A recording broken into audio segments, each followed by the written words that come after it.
You're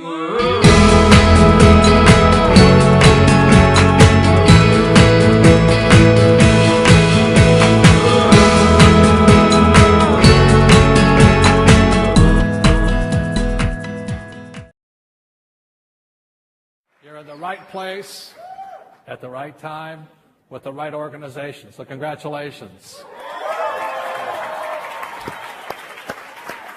Okay, for those who have not either read Rich Dad, Poor Dad or The Business of the 21st Century, let's give a little bit of my background. My name is Robert Kiyosaki. It sounds like Kawasaki. I wish it was Kawasaki. I'd be some worthless playboy in Tokyo, spending daddy's money. But I'm fourth generation Japanese American, which means I don't speak Japanese. So please don't come up and practice on me. Anyway, so I was born in Hawaii, and my father, the story of Rich Dad, Poor Dad, the true story, my dad, my real dad, was the head of education for the state. Very good man. For a Japanese, he was fairly tall. He was 6'4". I'm the smallest in my family. And my dad was a PhD. He graduated from university in less than 2 years and went on to Stanford, Northwestern, and University of Chicago. But I call him my poor dad very simply because he was a hard-working man, but no matter how hard he worked, he never got ahead. How many people have parents like that? Yeah. And one of the reasons for that is because our schools have no financial education. Our schools just tell you to go to school and work for money. So you work for guys like me. Okay. Nothing wrong with it, but I don't pay much. But anyway, that was my poor dad. My rich dad was my best friend's father, and we lived in a little town called Hilo, Hawaii, and there was not much to do there. So starting at the age of 9, I used to go to my rich dad's office, and he would teach me about business. And so what you guys are doing here is not much different than what I was doing. I want to hang out with people who know where they're going. So that's why I've watched some of the speakers up here. They've got swag, man. They've got it. They're really good. So I would go and listen to my rich dad at age 9, and he began teaching me why the rich get richer. That was my only question as a kid. I wasn't really that interested in money, but I was just kind of curious. How come some people are rich, and why are most people poor? That was a simple question. And every time I asked my school teacher, I said, "Hey, what are we going to learn about money?" And the teacher would say, "Never." So, well, why am I in school? They said, well, all you have to do is go to school, get good what? Grades. And you'll get a good job. And you can work and die. We must have gone to the same school. So it was just really curious. Why are some people rich and why are some people poor? That was the only thing. So what I'm going to be talking today about is just some of the lessons my rich dad taught me, lessons that guided me all my life, because my poor dad left me with nothing, which was good. At first I was angry, but it turned out it was the best thing he could have done for me. If he had given me money, I would never have learned what I had to learn. So what I'm going to be talking to you today about is some of the lessons that are in front of you. But if I can encourage you to keep going, you will get to a place that very few people ever get to. So that's why I'm here, and I want to thank you guys for being here, and congratulations on your choice here.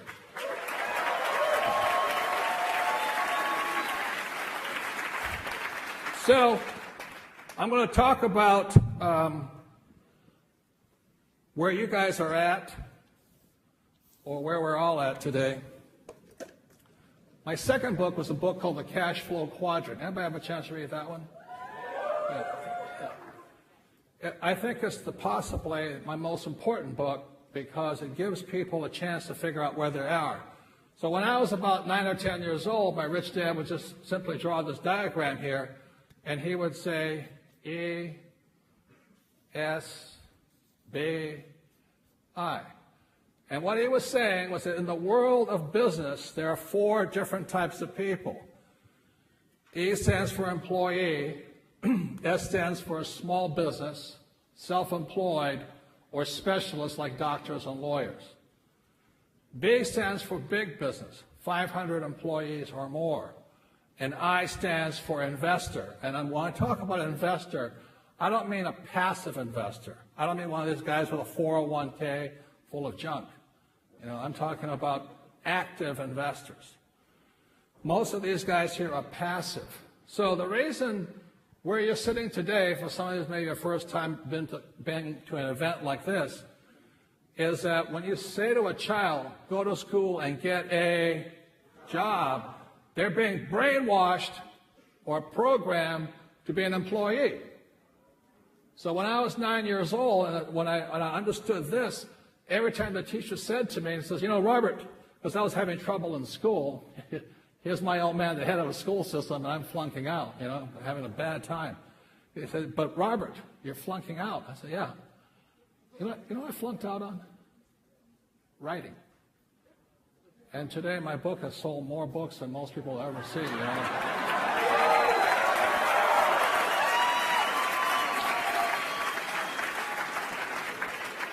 Anyway, so when I was 15, I flunked out because I couldn't write. So the teacher says to me, Robert, guess what? If you don't graduate, you won't get a job. I said, oh, that's good. Thank you.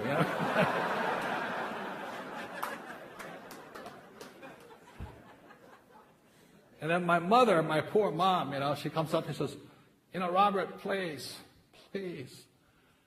She wanted me to become, my mother was a nurse, and she wanted me to become a doctor, medical doctor. I said, Mom, there's only one problem with me being a doctor. She goes, what's that? I said, S stands for smart. She says, you have a good point there. I guess you're not going to be a doctor. So the good news was that my rich dad was saying this is where life was found here anyway. So these are the 4 different types of people, business owners. I have hundreds of different companies, hundreds of different employees working for them, and I manage my own money. I invest myself. So all of you today are sitting here with the potential of making it here and here.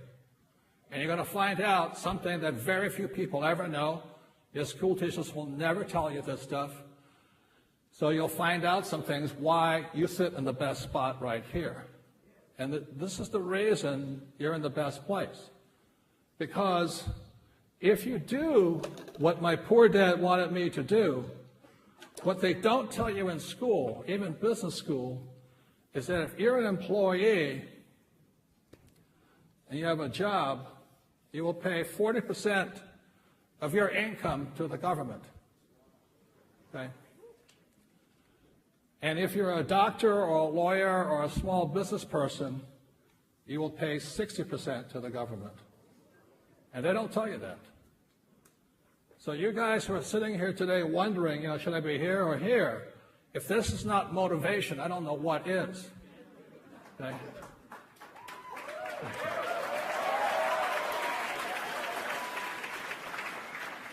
Worst of all, if you live in the Communist Republic of California,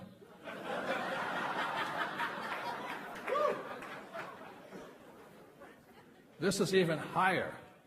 Phil Mickelson lives down right up the road here, Rancho Santa Fe, and he was complaining because his went to 73%. Now, he shouldn't complain because he made $45 million.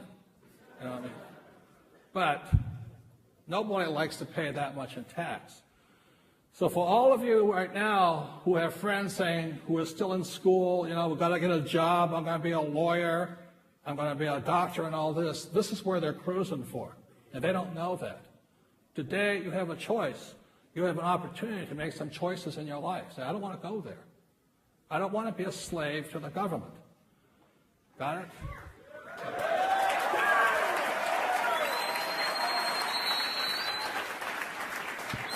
Now, I know there are some communists out there who are saying, well, these guys are cheats.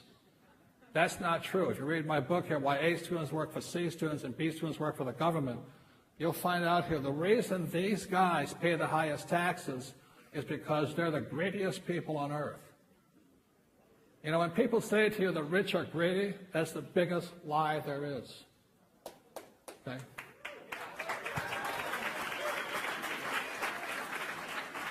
So what I cover in my book, Why A Students, is to be over here, you have to be very generous to get those tax breaks. The reason I have tax breaks over here is because I don't have a job, I create jobs.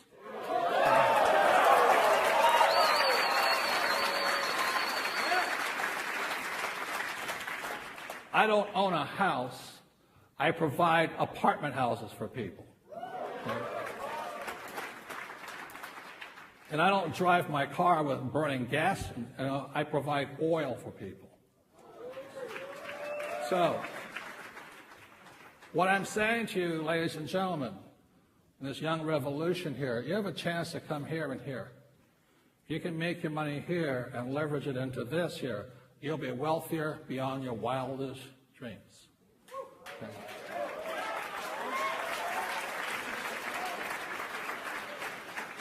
So what I'm going to be talking about today is how not to fall into this trap. So how many people have friends who are still in school hoping to find a high-paying job? You know what they are? Losers. You know what I mean? Give me a break here.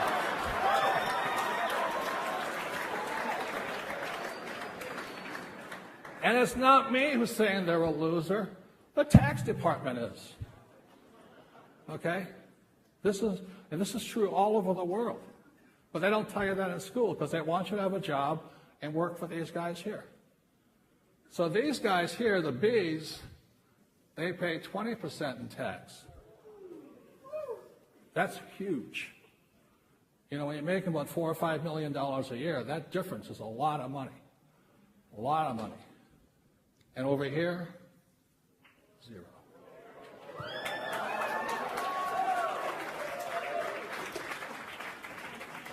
So the thing is, you all have this opportunity right now. I cover a little bit in this book here, and I'm not trying to pump the book, but I'm trying to say you're in the right spot. But you have to keep your mind open, understand what's going on here, because look, the reason these guys get the big breaks is these guys don't have the guts to come over here. So, what I'm going to be talking about for a few minutes with you today is what it takes to come over here, because when I left high school, I was really disillusioned. I said, you know, I'm stupid. I had flunked out of high school twice, both times because I can't write, ironically.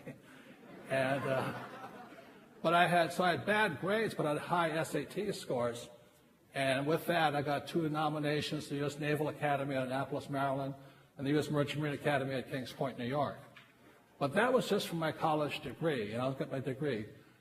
So I said, I'll go to these military schools. So I graduated, and I had a very high-paying job. When I graduated from Kings Point, the Merchant Marine Academy, back then, this is in 1969, my classmates were making about $110,000 a year.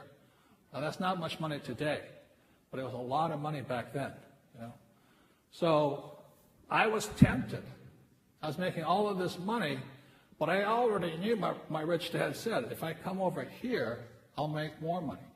But make more money, but pay less tax. So simultaneously, that's why I didn't fall into this thing. And I work not too far from here, up in San Francisco, for Standard Oil of California. I was driving their tankers up and down the West Coast, oil tankers, as a ship's officer, making a lot of money for a kid, you know. I was 22 years old. Back then I was only making about $45,000 because my company was non-union. If you're union, you make $150,000, $110,000. But anyway, my mom still wanted me to become a doctor. I'm going to be nuts, you know. So in 1969, when I graduated, the Vietnam War was still on, and I felt kind of guilty. You know, I said, am I for the war or anti the war? And I didn't have to go to war because I worked for the oil industry. If you work for oil, you don't have to do a lot of things. So after making a lot of money for about a few months, I went, you know, my conscience couldn't stand it. So I volunteered for the U.S. Marine Corps, and thank you. Which proves I'm not smart, but anyway.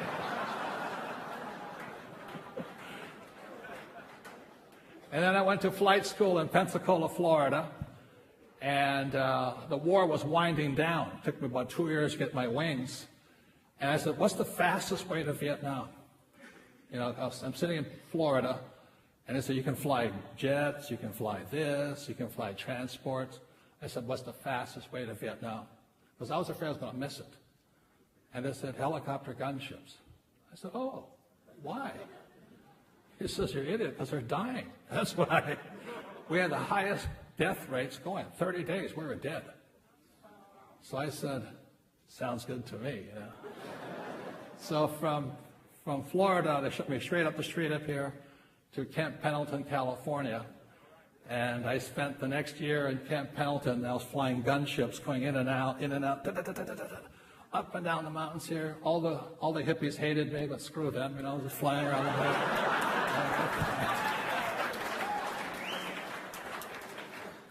And after a year, straight to Vietnam, and it was the best experience of my life, you know. I was looking at the aircraft carriers out here. I was on the aircraft carriers, and we flew strikes into Vietnam. And I went down 3 times, and I tell you what, you don't need coffee for a while. I mean, it's...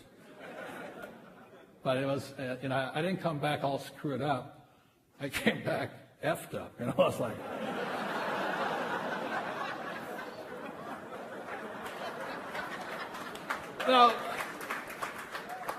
Now this is why I'm talking to you guys here.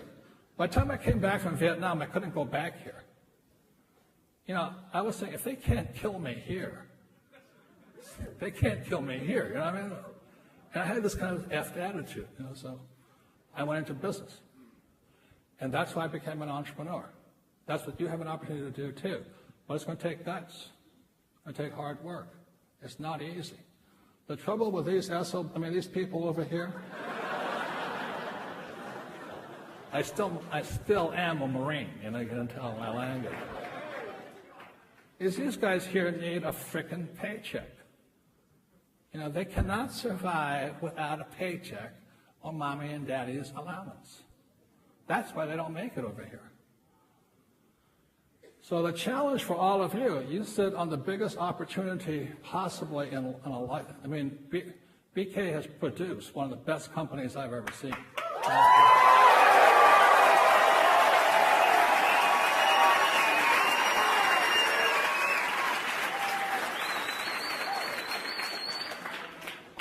And if you F it up, it's not his fault. You know, if you don't have the balls, testicles, you know. So I'll be talking about, see, this is your job. I want to explain your job to you really simply. Your job is to convince these losers to come over here. How many people have had a hard time talking to these losers on this side? The problem is they still have visions of paychecks floating in their heads. They do not understand entrepreneurship. They can see a multi-million-dollar opportunity, but they don't see a paycheck. That's why they're hosed. Does that make sense, you guys here? Because they see the world from this side here. This side here, there's no paycheck. There's only extreme wealth and no taxes.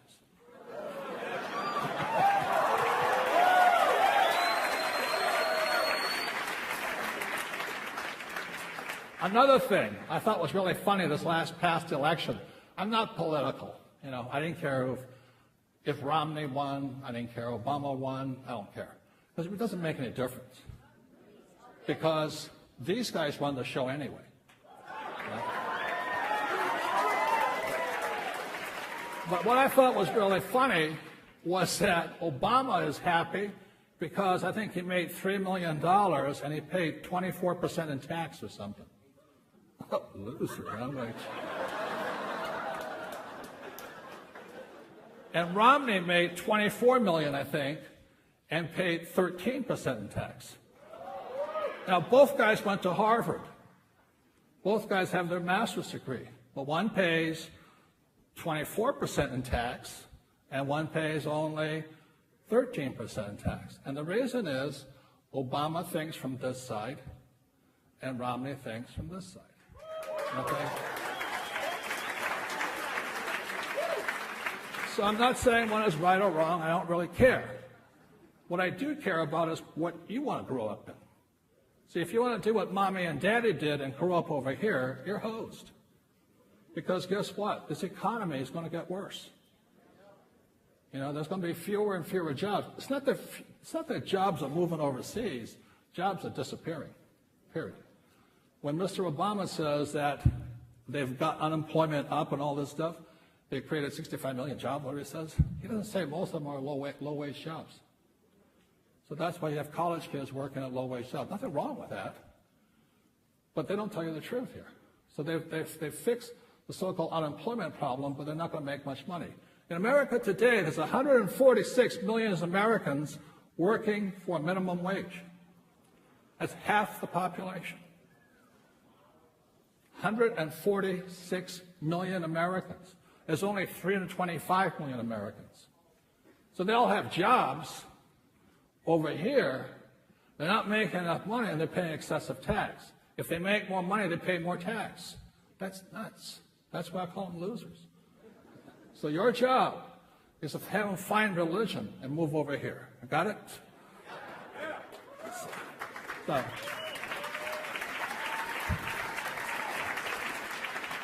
So I'm going to talk about four lessons I've learned along the way. Just four, okay? And hopefully they'll guide you over to the other side, or we can help others guide over to the other side. Lesson number one. The word is fail, okay? Most people on this side are taught that to fail is bad. That's why they're losers. Look, if you don't make mistakes, you don't learn. If you don't fail, you don't succeed. So in school, they're still teaching kids, don't make mistakes. You know how stupid that is? How do you learn if you don't make a mistake? And the more mistakes you make, the smarter you get. And the reason I know that very well is my poor dad, great man, like I said, PhD. I stood for poor, helpless, and desperate. But anyway, my dad's over there.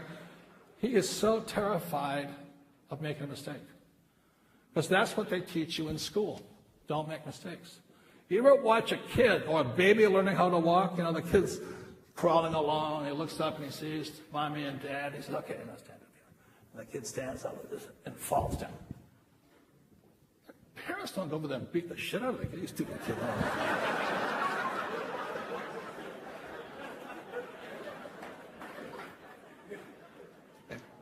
What does the kid do? He goes, oh, I screwed up.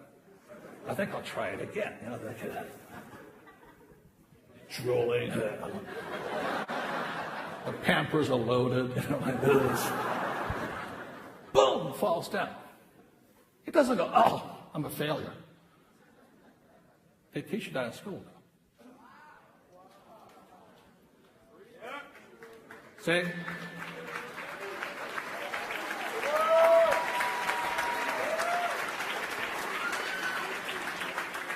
My friend had a huge fight just a few months ago in our school system. And I live in Arizona now, and he had a huge fight with him.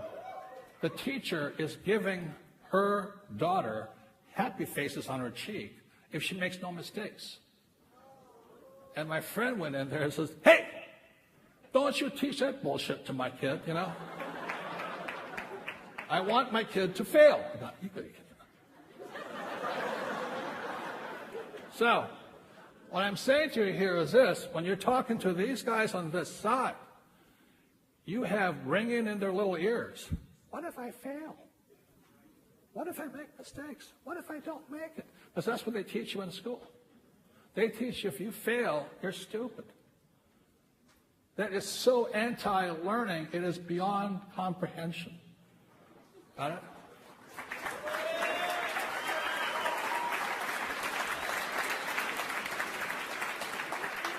Well, when I was in flight school up here at Camp Pendleton, we used to fly, and I thought I was a pretty good pilot, but every single day we had a minimum of 4 emergencies. It killed the engine, do this, do that.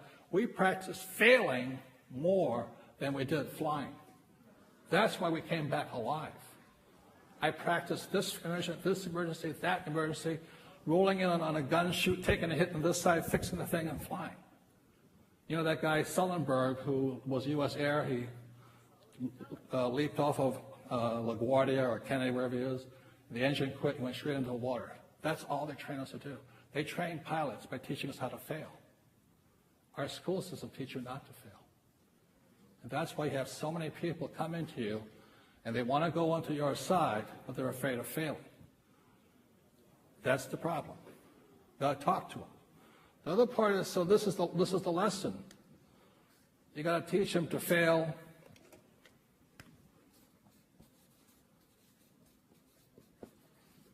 faster. When I was talking to BK the other night, he's created a system that allows you to fail faster.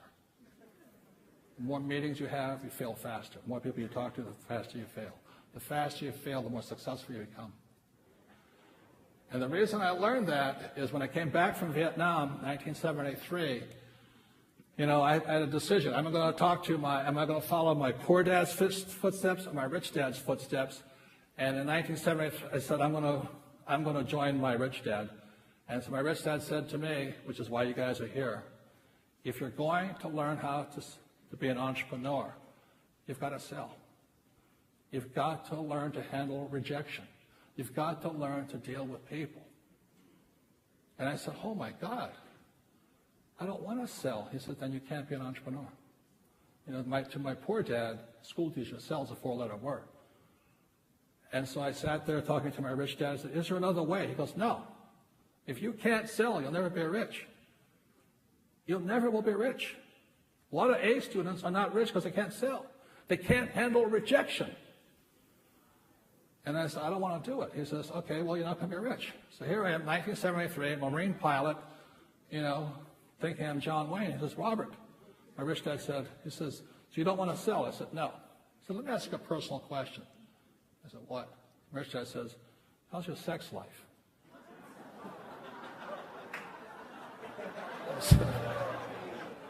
I said, pretty bad.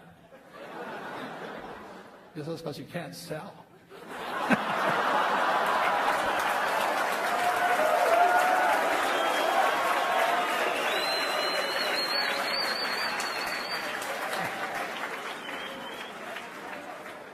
He says, worst of all, Robert, if you never learn to sell, you won't be rich, and you'll never get laid.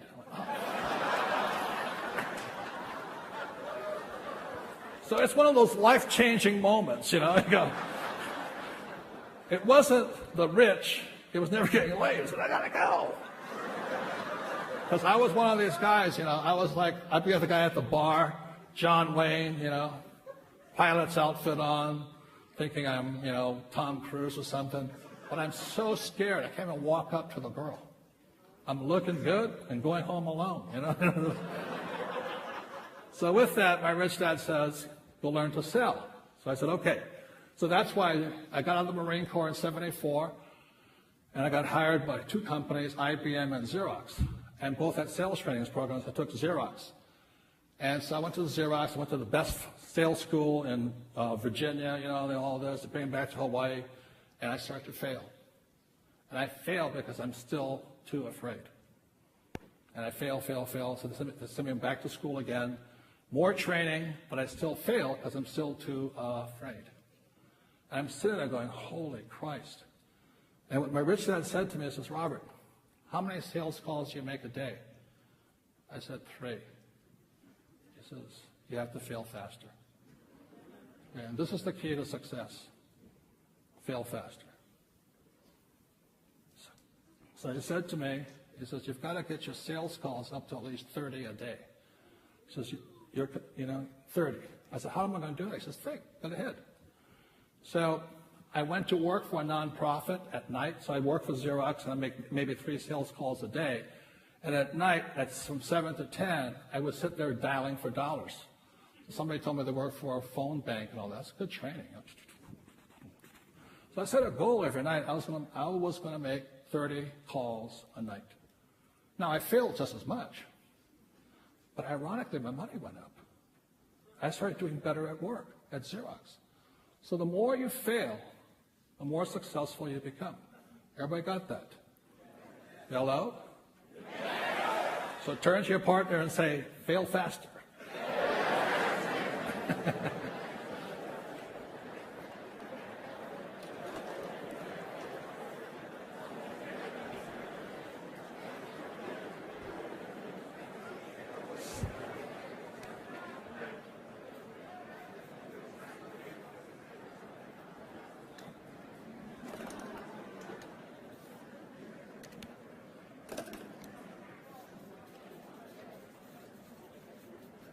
Number 2 key to success is change.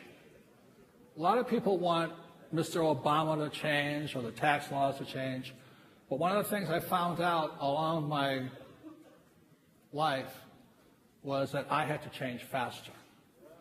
And one of the reasons I support network marketing, Success Magazine, all they do, is because this organization is into personal development. Many people want the world to change, but you've got to change yourself first. Okay? If you will focus on changing yourself first, rather than blaming the world for your incompetence, you have a better chance of making it. So change first. Just last week, my wife Kim and I we're 7 days on a ranch in Texas on personal development ourselves. If I want to change the world, I change me. Okay?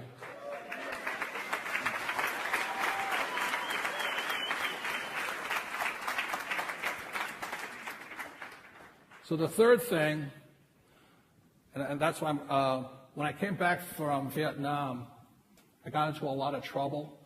I was in Hawaii. They stationed me back in Hawaii at Marine Corps Air Station, Kaneohe Bay. I had 1 more year on my contract. And I thought I was John Wayne.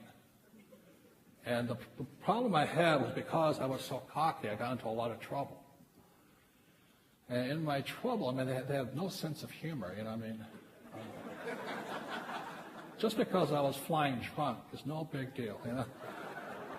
I was machine gunning animals out of my helicopter. So when they caught me,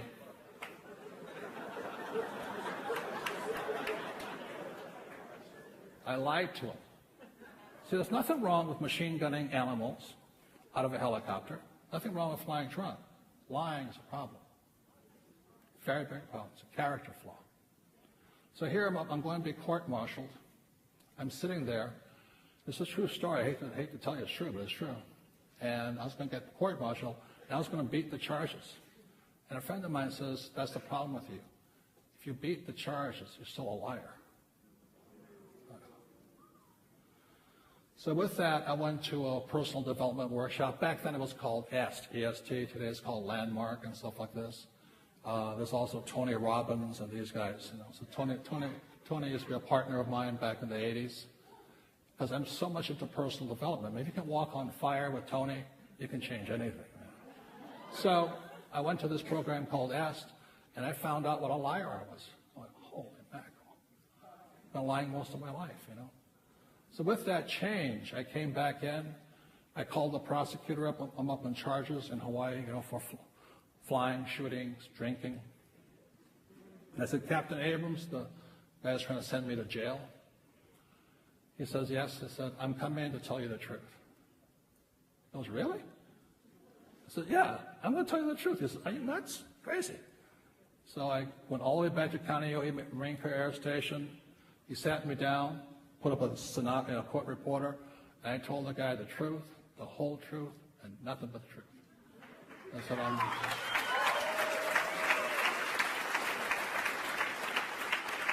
I mean, machine gunning animals was only a lightweight stuff I was doing. I was doing all kinds of other stuff. At the end of it, I think I lost 30 pounds, because I'd been lying so much. And they said, I looked at the captain, I said, I guess I'm going to jail, right? And the captain said, no. Thank you for telling the truth. You're out of here. So I got an honorable discharge and I was out. So,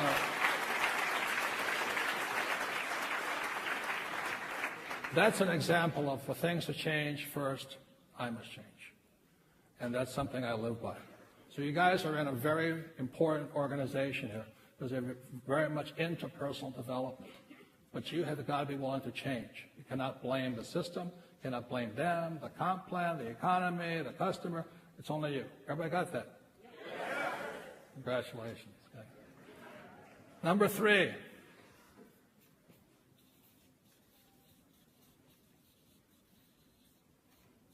Marry.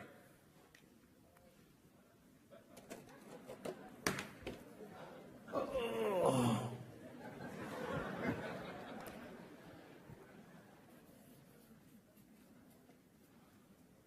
Marry bees and ice. Don't make the mistake of marrying somebody on this side here.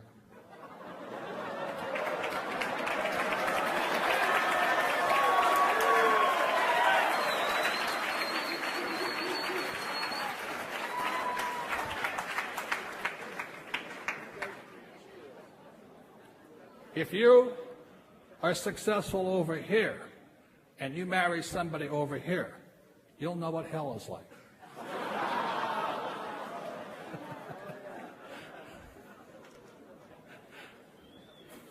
So I want to bring up for you right now is my sweetheart. She's the author of the book here, Rich Woman. And it's my wife, Kim Kiyosaki.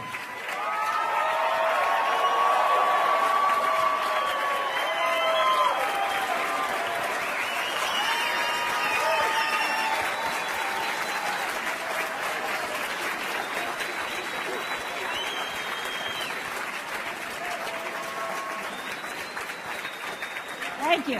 Thank you very much. Thank you.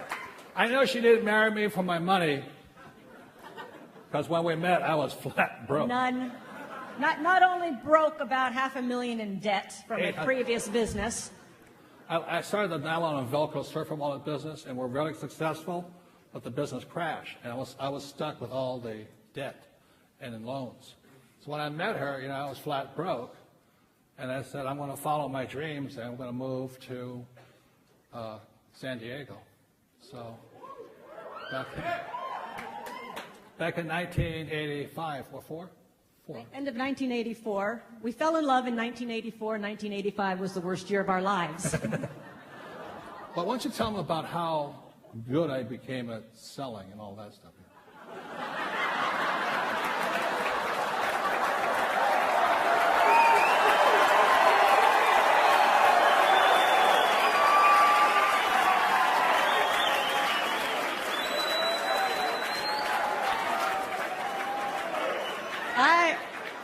I would say this. I just want to let you know, my rich dad was right,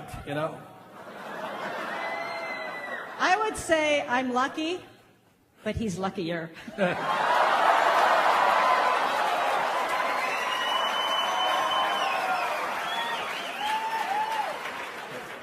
How many times did you turn me down? You asked me out for 6 months. She said no for 6 frickin' months. If I hadn't gone through what I'm encouraging you guys to go through, rejection, pain, misery, humiliation, But it was worth it. Yeah.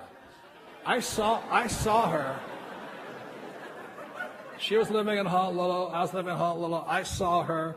I thought, God has been good, and all this stuff. And so I went to ask her out, and she said, no. So again, all my sales training came in. I went to ask her out again. She said, no. I asked her again, no. 6 months of misery. Well, what happened finally? Obviously, No, finally, he would send me cards, he'd send me postcards, he'd send me flowers, he'd send me balloons. Yeah, I was changing fast, wasn't I? Yeah, he was failing fast. It was changing.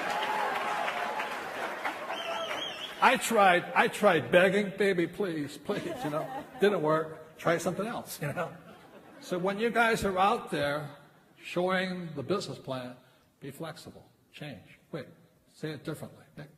Keep going. So finally one night I'm like, oh, maybe if I just say yes, then he'll go away. So I said yes. And I pull up to your apartment on the beach. And previous to that, he had asked my best friend at the time, who happened to be an old girlfriend of his. Wait.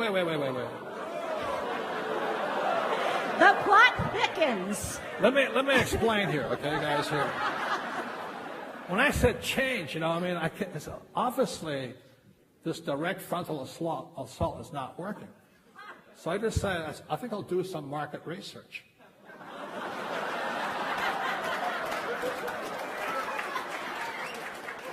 She was worth it. I went, holy mackerel. Look at those legs. I said, that's it, man. So what I did was I called around and said, her name was Kim Meyer at the time. What can you tell me about Kim Meyer? Of course, my friend said, oh, she'd never go out with you. I said, shut up. Anyway. So one day, they said, well, do you know who her best friend is? I said, no. And my friend said, she's your old girlfriend. I said, not really religious, but I dropped to my knees and said, thank you, Jesus. I appreciate this and all this stuff. So I called my old girlfriend up. And she says, you scumbag, what do you want? And she told you, you said, what is Kim like? And he says, oh, she walks, well, what I don't like, what I didn't like is in Hawaii especially, the guys would go, oh, let's go out, let's go to the outer island. Okay, we're in Honolulu. Let's go to Maui. Let's go to Kauai. And we all know what that means, right? Yes. One hotel room. Yes. How many guys have tried that approach? So Karen says, oh, she just loves walks on the beach and champagne. That's her favorite thing. So I went, all she likes is champagne and walks on the beach? I said, man, that's good. That's cheap. I can handle that.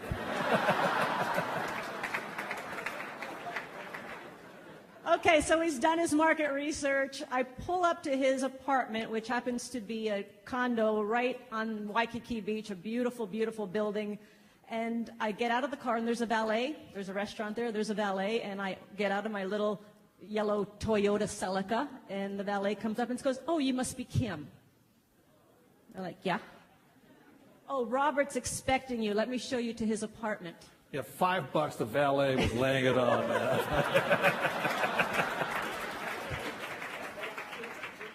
So we go up to his apartment, we talk a little bit, and then we go down to the restaurant, which is the nicest restaurant in all of Waikiki, right on the beach. And we get there, and the maitre d' says, oh, Mr. Kiyosaki, we have your table right by the beach ready for you. And the champagne is chilling. Okay, making notes. That's good, like that. Okay, it was $25 for the champagne. That was it, man. Well, this was back in '84. And then I tell the truth here. The maitre d' in the middle of it, we're talking, and the maitre d' says, oh, Mr. Kiyosaki, it's such a lovely evening. Why don't you and your date take your champagne and go for a nice walk on the... Ka-ching! Score!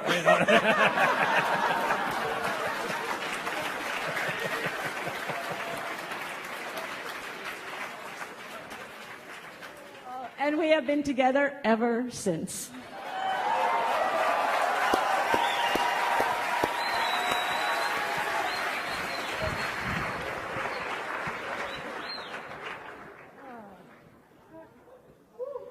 So I just want to take a very quick moment. I just want to acknowledge, number one, I'm so thrilled to see so many women here today. Yeah. I really believe you guys can start the women's revolution, no doubt. What's that? WPR. But I wrote the book Rich Woman because I really, really believe, and I'm really passionate about educating and encouraging women to be financially independent, business independent, and I don't think the women, let me ask the women, do you want to be dependent on somebody else? Men, do you want the women dependent on you? Hey, whoa, right. We are in the right place. So I was talking to a few women right before we went on stage here, and I asked them what was going on, and they said, sometimes being in business, we get a little intimidated or a little overwhelmed. Sometimes I feel like we're not being taken seriously. How many women have had that experience? Okay, great, good. Because I just want to say, for me, I started as an employee. I started in the E quadrant, and then went to, after I had I worked in an advertising agency. I got fired. I really had a hard time being told what to do. Not fired once, fired twice, by the way. And then I went into advertising sales. And this is why I love this business. This is why BK and his whole team is doing such a fantastic job, because when I went into advertising sales, I knew nothing. I had no training, no business training, no personal development training, and I had no support team. And those are the three things that you're going to get, that you're getting here now that I never had. And it really, I think this is why why there's so much success happening here, are because of those three things alone: the support system, the personal development, and the business system. So I didn't have that, and I'd go knock on doors, and I was intimidated, and I was scared, and I was frustrated. And when I got really frustrated, I'd pull out the little sex appeal card. You know what I'm talking about, women? Yeah. Oh, yeah, I'll flirt a little bit. Oh, yeah, I'll go out to lunch with you. Sure. Yet, what I found out that did for me is, well, every time I did it, I felt like crap. Because I was saying to myself, I have to use this crutch. I'm not strong enough to have the skills and the talent and the guts to go out and do what I need to do. And it actually made me less of who I was, not more of who I am. And what I'm getting here with all of you, the support that you're saying, you're building up each and every one of you to be more of who you are, not less than who you are. Is that right? Good, thanks. So I just want to say, for the women, sometimes if you get seems a little intimidating or a little overwhelming, sometimes you got to reach down and make that change and fail faster and all of that. You're also going to find your way to do it. You're going to find your way, because there's not one way. My way is certainly not Robert's way. I'm not the Marine Corps way. And your way is not. There's a lot of great leaders who have been speaking here today, and they found their way to do it, and you're going to find that as you go along. So I just want to say to the women and to everybody here, I think you're in the right place at the right time. BK, you're doing a fantastic job in leading this company, and I just see great success for all of you. And I'm honored to be here to speak with you today. And women, just go kick some butt. Thank you. Thank you. Big hand for Kim, please. And yes, he is a good salesman.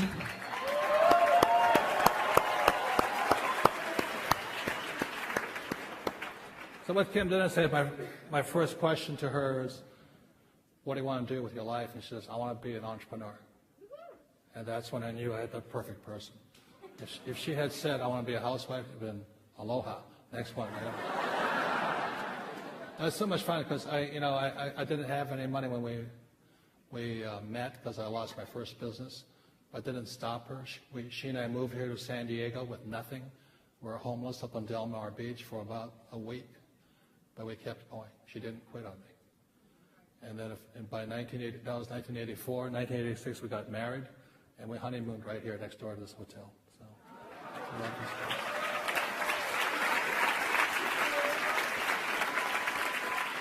And it's now been 27 years. So the final word is this.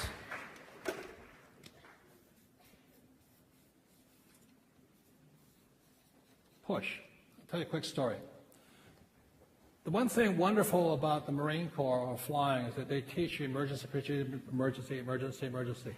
They want you to practice fail, fail, fail, fail, fail. So it was an agreement between my co-pilot and I, Ted Green, Lieutenant Ted Green, that every day we would fail more. So while the Marine Corps required us to fail 4 times, we would fail maybe 10 times a day on our missions. So by the time we got to Vietnam, we're pretty good at failing. And so on this one day, this one mission, we were flying. We knew it was 1972. We knew we were going to lose the war. And we were fighting for a village called Quang Tri, which is just south of the demilitarized zone. And it's really crummy, because every time before the flight, I would go up on the deck and I'd ask myself, if this is the last day, if tomorrow's the last day of my life, how do I want to live it? Do I want to live it as a coward, or I'm going to kick ass tomorrow? So I go down and then we take off. And so this one time we're flying around, the gunships go up first, then come the 46s, which are the twin rotors, and they load the troops on them. And the 46s start to lift. And it's really nervous. You can hear the we're taking fire from here, and the gunship is just flying around because we just escort the transports in. And then the Jolly Greens come up, the big ones, the Sea Stallions, and that's when they put the bulk of the troops in there. So I'm flying around watching all this stuff. We're 27 miles out at sea off the coast of North and South Vietnam. And suddenly, out of the corner of my eyes, I hear this, oh, shit.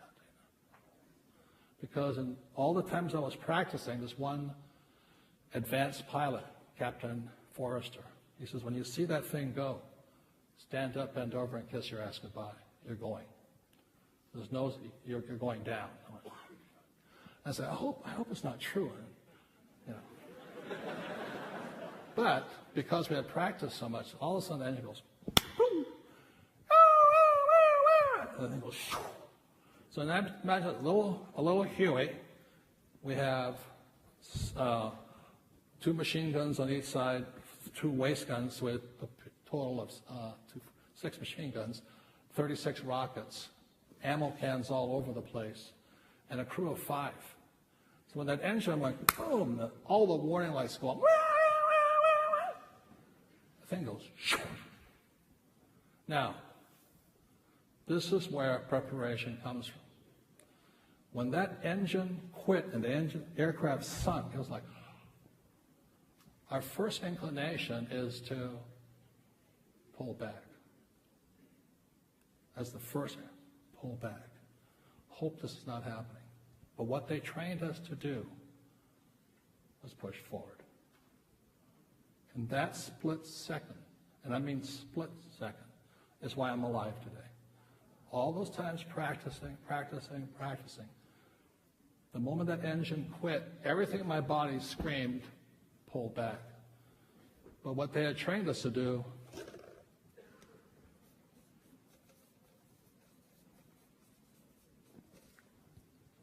push forward. That's my way of saying is, ladies and gentlemen, when doubt and fear and wondering, am I in the right place at the right time, that's signaling you're pulling back. Always remember, push forward. Call for help, ask somebody.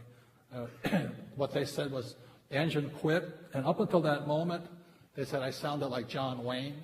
The moment the engine quit, I sounded like soprano, Hi, Mayday. Going down. Thought I had a sex change up there or something. But I still pushed forward. I held the thing forward. And pilots call it looking at the eyes of death, because I'm now looking straight down at the water coming up, and I'm going, jettison the guns, so they're throwing the machine guns off the side, kicking the rockets out, throwing the ammo cans out, doors are coming off, and we're coming down at high speed, and just guiding it. I'm watching, I'm marrying my needles, This hole. I can see the water coming up. At the last minute, pull back. Very gently. The aircraft comes like this, straight for the water, goes shoo, shoo, and just glides. You know, to this day I can still see the glide.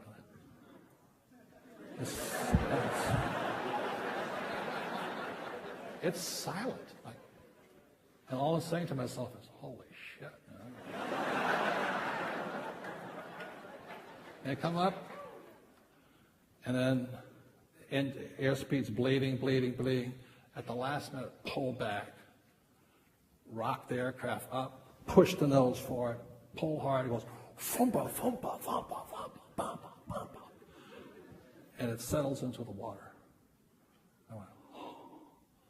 And the blade hits, tears the whole engine off, comes through the cockpit, blows the cockpit apart, and we roll it. Now, not too proud of this, but Lieutenant Green's on the right, I'm on the left. So when I'm sitting there deciding, should I roll it to the right?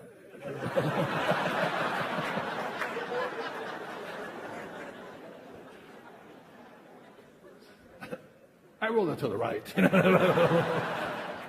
And I got out. The thing, I can still see the water swirling around and coming out, and we're going down, you know, and pop up.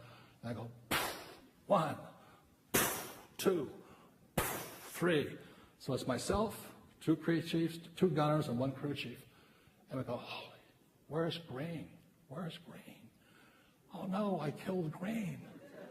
You know, and roll like, and the water's boiling and all this stuff. Where's Green? You know, you can't go down because the thing is sunk so far. Where's Green? All of a sudden, I hear this. You.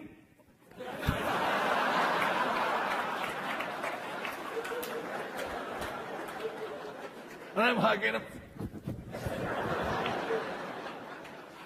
Anyway, ladies and gentlemen, we're alive today.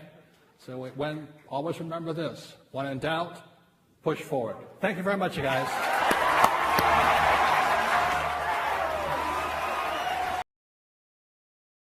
Whoa.